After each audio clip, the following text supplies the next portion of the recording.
Hey everybody, it's Paul from Alexandria Knife Sharpening and Laser Engraving. So I'm over here with my two fiber lasers. I have my F1 Ultra here and I have my ComMarker B6 right over here.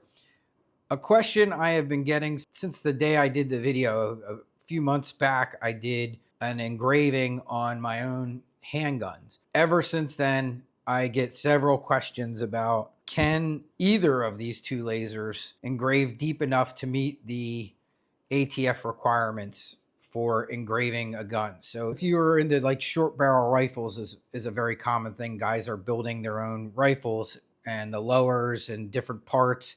And technically you are supposed to get a serial number for that and then have that engraved on the gun. It's a requirement. The requirements for the engraving are very specific years ago. And it's interesting because I was looking at them because the one gun I'm going to test it on is an old Remington Wingmaster 870, which was one of my police shotguns back in the day when we upgraded them to Benelli's. Our chief let us buy them. So I have one of these, which is pretty much my own protection weapon, and it's never going anywhere, and I'm not going to sell it to anybody else. So I don't care if I engrave on it or do a test engraving on it. That's what we're going to do today. So I am going to put its serial number actually just on the total other side of the gun.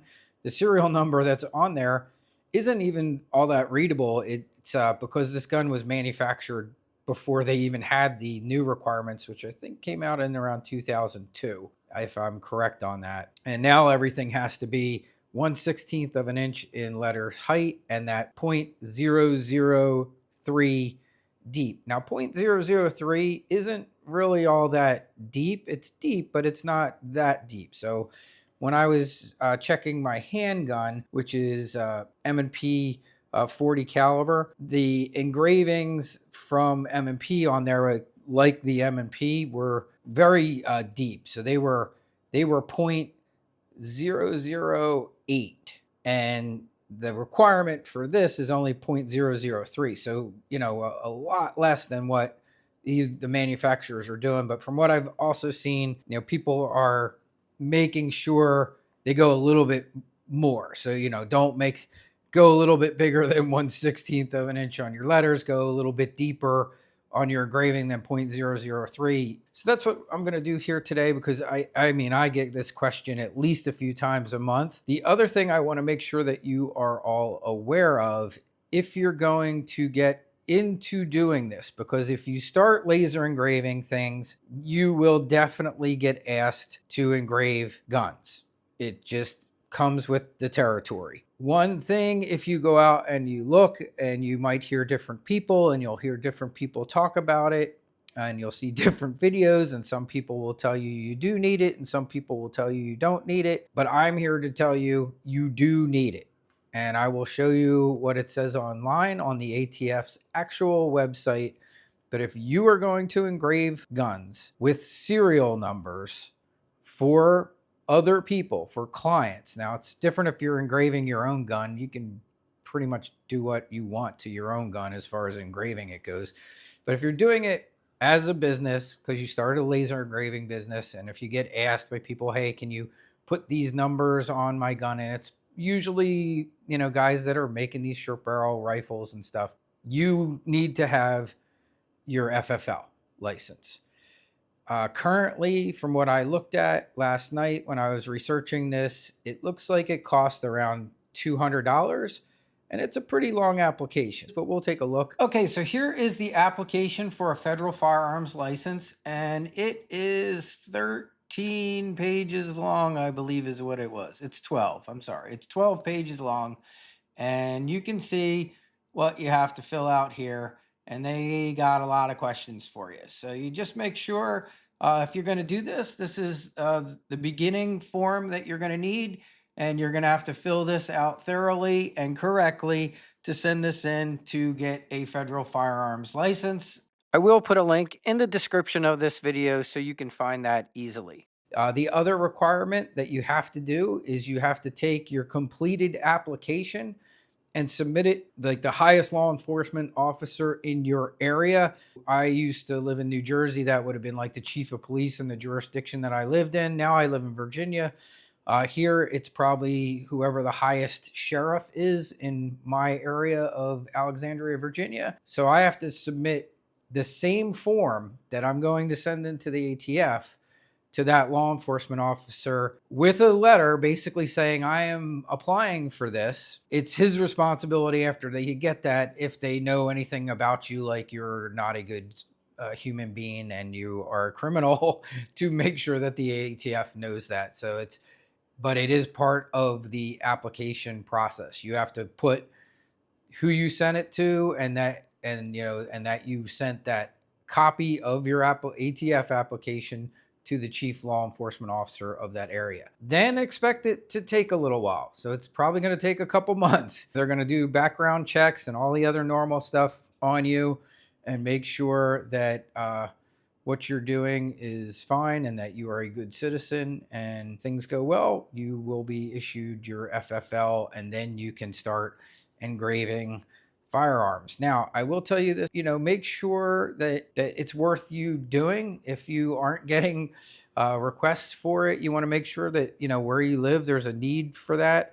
I can tell here that there definitely is, because I get asked fairly regularly to do this for people. Now, keep in mind too, I'm in a fairly populated area, but I'm also in Virginia, where guns and gun owners and shooting are very popular. The NRA range and national headquarters is not far from here. I don't think there's been, since I opened my laser engraving business, I don't think there's been a month that's gone by where somebody hasn't asked me if I can do this for them. Let's see what the lasers can do. Can they go deep enough? I think they can. I will say this, the other thing that I've always been told from people when it comes to fiber lasers, the old saying used to be, I don't know how much it applies to today, but it used to say, buy the largest wattage you can afford. And that's because you can go deeper and do more stuff with it. These are 20-watt fibers. They are very great for what I've done, as far as laser engraving knives. I think they go plenty deep. I want to be 100% sure before I, tell you guys, yep, it can definitely go that deep. So I have a depth gauge, a digital depth gauge, and we will check to see how deep these engravings go, and are they going to be deep enough to pass. And I'm going to do a few different steel things. So I'm going to do the shotgun for sure. And then I even have some other older steel tools. I have a wrench from my grandfather's there. I'm going to see, how deep of a mark we can put on there. So I'm going to test a couple of things to get a pretty good idea. And we will test both lasers to see if they perform exactly the same, if one performs a little bit better. Price point wise, this one is about half the price of this one. As I've mentioned in the video that I did of the review of this one, the ComMarker's sole purpose is doing metal engraving. This one has 2 lasers in it. It can mark other stuff. If you're just looking to do metal engravings though, or if you're a gunsmith, or if you're a knife maker and that kind of stuff, the blue laser isn't going to be that useful to you unless you want to mark softer materials like wood and things like that. So let's get started and let's see what happens. Okay, I did want to just jump over here and show you right from the ATF regulations what they require. And here it is right here. Size and depths of marking, engraving, casting, stamping, impression of a serial number, and additional information must be a minimum of 0.003 inch and a serial number and associated license number in a print size no smaller than 1/16 of an inch. All right, so we're going to do our first test. I'm going to frame it, and I'm going for pretty much a maximum engraving. Let's go with 5. Let's see what 5 does. Okay, so that's where our number is going to go, and you can see that is pretty tiny, but that meets the requirements. I have this set for 100% power. This is 2 minutes and 4 seconds. All right, so that's what we're going to go. I'm going to lower this hood here. I'm going to start my ventilation.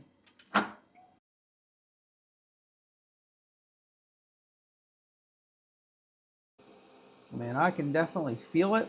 The hardest thing with that would be, I can tell you right now, that will be very difficult to get an actual depth reading on because of how tiny that is.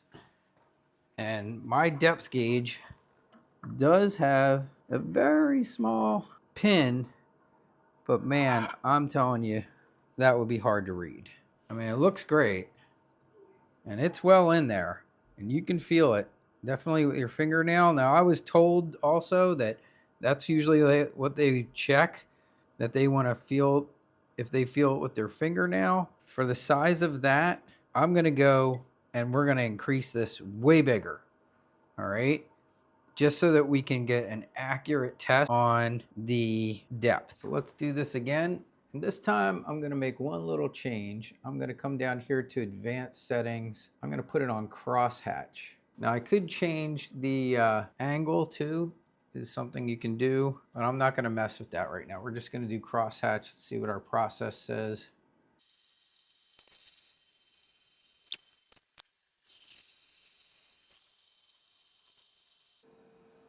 All right, so that's done. That was a 12-minute engraving. Let's see how that looks. All right, so that took 12 minutes. And let's see if we can get some measurements and see where this comes in. I have my wrench laid out. I have my gauge all set to measure.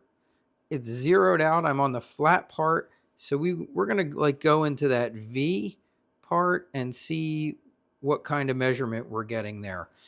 I leveled this. This is actually attached to a magnet, so it is pulled down as far as it can go. So hopefully that won't move other than me sliding this over slightly to take measurements of the new part. And remember, we only need 003 to be good enough for the ATF requirement. So let's see where we go.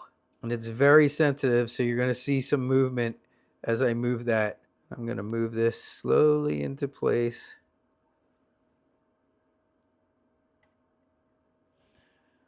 Okay, I feel like we are in our V. I'm locking my wrench back down. All right, and I am getting a 0.006 right now inside of that V. Let's check another spot. I'm going to release this. I'll pull this up. Okay, I'm in the middle. I'm in the middle of the 6. And I'm just going to go just to the side so we drop into the engraved area and see where we end up after our pointer pulls in there. Okay, here we go with a 0.006. So that's good. That's double the depth we need. Okay, I have the ComMarker focused and all dialed in. I'm going to try and get an engraving time that's fairly close to what we did with the xTool. The xTool was 12 minutes. This is saying 5, but I'm going to increase the number of passes until we get about the same exact amount of time engraving. So very different look going on here. But we will let that run and then we'll compare the two engravings to each other.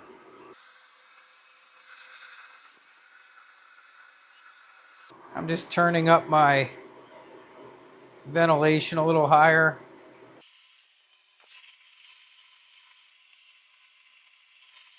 Wow, I gotta say, but that was a lot faster, I think, too. I don't know why. They were supposed to both be 12 minutes, but that seemed like it finished a lot quicker than 12 minutes. All right, let me show you it. So this is the xTool side, and this was the ComMarker side.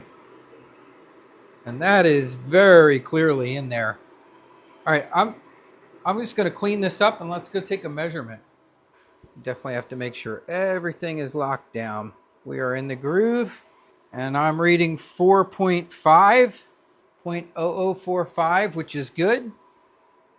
Let's check a couple more spots here. Let's try this 9. Okay, we're in the V. And I'm getting 0.035. Again, good.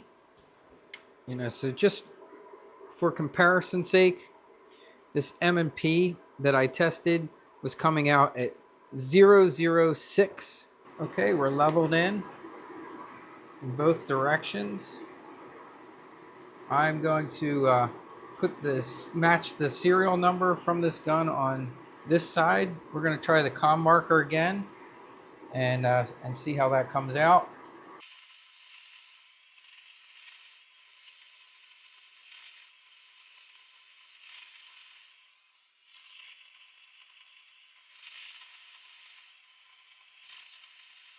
Okay, we're going to do a cleaning pass. We're going to cut the power way down and just do a cleaning pass.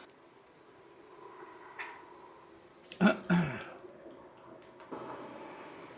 just going to grab a little bit of Scotch-Brite.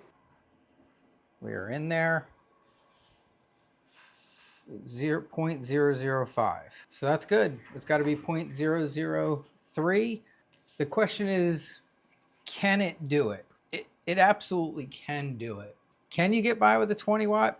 I'm just concerned that you'd be better served maybe spending a little bit more money and going for a 30 watt, maybe a 30 watt MOPA, or just something that's going to have a little bit more kick.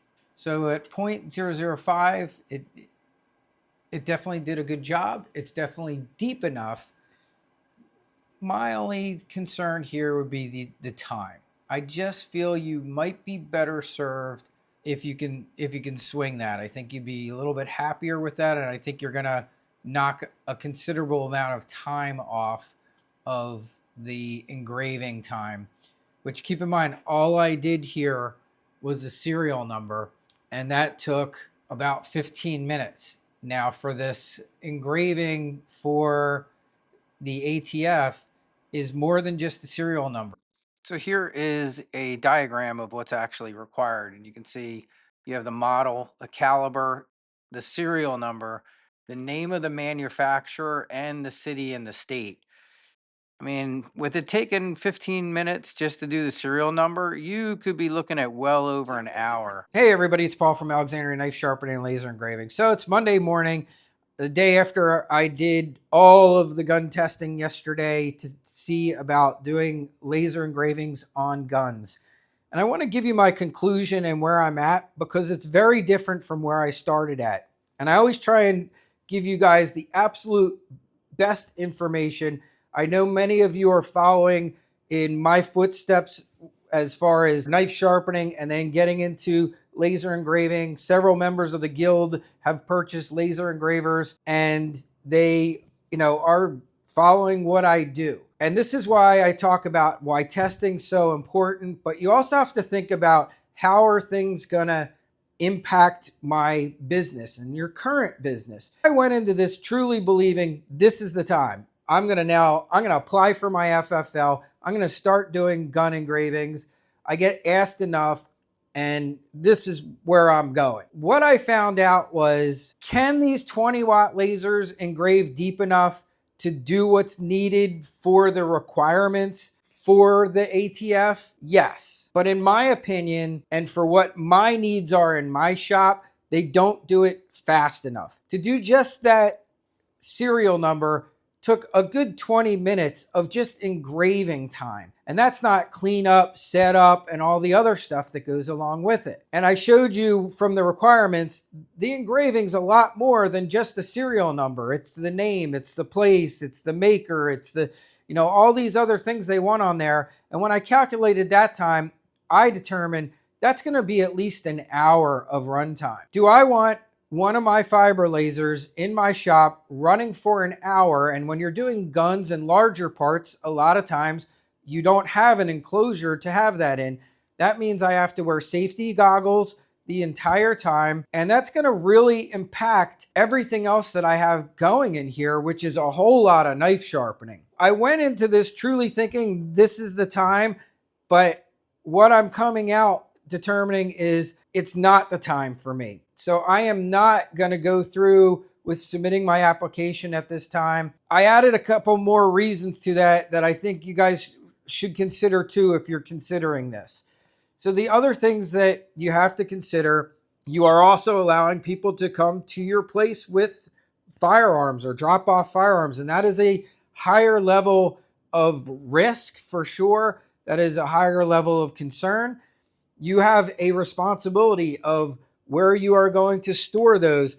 You are opening yourself up to a higher level of scrutiny from government agencies. Once you apply for that FFL, they can come and inspect your shop. You have logs you have to keep, and they can come in pretty much at any time with giving you some notice and saying, hey, we're coming in to check things out. Now, from what I understand, they're not out there to hurt you. They're not trying to jam you up. They're just there to make sure that you're doing the right things and tracking the right things that you're required to do if you have an FFL. You have to take that into consideration before you jump into this game.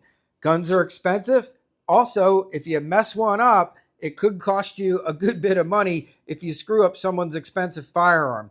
I would say, for me, the fact that it's gonna take too long, it's not that it can't do it, it absolutely can, but the time spent worth the impact on the rest of my very well established sharpening business for me is just too long. So I won't consider doing this until I have a much more powerful laser that could complete that engraving in a much faster time. If you really truly want to get into doing that, I would be looking at probably a 60 watt fiber laser or even higher. Maybe even a 30 watt MOPA might be enough power and speed to do it. But I feel the 20 is just a little bit too much on the low side. And I'm very big on having the right gear for right jobs. So that's my decision on the gun engraving. For now, I'm putting it on hold. If down the road I have a much more powerful fiber laser that's faster, then I will probably pursue it. And here's the other reason why, is because it could be quite lucrative. I did also go and take a look around the country to see what other people that do gun laser engraving charge for this. And I found the price was anywhere between $75 all the way up to $200 on the high end. And it was very much around that $100, $150 for a lot of places to do this exact like engraving that's needed for a short barrel rifle. That's pretty good money, even when you compare it to the time that I mentioned. So if you can make $150 an hour or $200 an hour doing an engraving, that's not bad. But like I said, for me, how that would impact the rest of the business that I have going here, I don't want to have to wear safety goggles for an hour and a half, 2 hours a day. And, you know, what if I have 4, 5, 6, 7, 8, 9, 10 rifles to do? That means this gear is running nonstop all day long, all the time, unless I structured it in a way with my business. I'm only doing gun engravings on this particular day or something like that. So that's my decision. I'm waiting because of all of those factors. The other thing I do want to mention too, I guess it's just the cop in me. Let's talk about some of the other liabilities too. You're going to need a place to lock up those weapons for sure. My wife and I, we don't have any children, so I don't have that concern. But if you have little kids, you know, this is just potentially more firearms and things you're bringing into your house. You know, if you have little kids or other people in your house, or definitely take that into consideration. It's one thing to have knives, but guns are a whole entirely another level of liability. So take that into consideration too if you're going to jump into this game. So for me, I'm going to wait until the day I have a more powerful, faster fiber laser, because I feel it's going to just impact my other very well established part of my business too much. I hope that information's helpful to you. At the end here, I will show you, and I will put the links in to where you can get the application if you want to do this, because there may be some of you out there that are only doing laser engraving. And if that's all you're doing, then this might be something you want to jump into. And maybe then you don't mind if it's going to take that long period of time. I really thought I was going to be jumping into this at this time.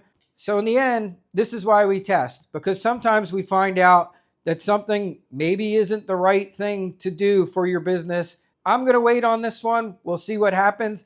If I readdress this down the road, or if the day comes that I have a much more powerful fiber laser to do firearms, and we'll see what the future brings. I hope you found all this information useful. Please consider all those factors that I mentioned in this video before you jump into this. They're important things to consider before you start engraving firearms. Just a reminder, in the description of the YouTube video, which is typically just below the video, you might see the words more. If you click there, I will leave the links to the things I mentioned in this video, like the ATF website. I will leave links to the lasers I use in my knife sharpening shop, and I will even give you a few recommendations for ones that I think will be better suited for gun engraving. Have a great day, everybody, and if you haven't, please like and subscribe to the channel.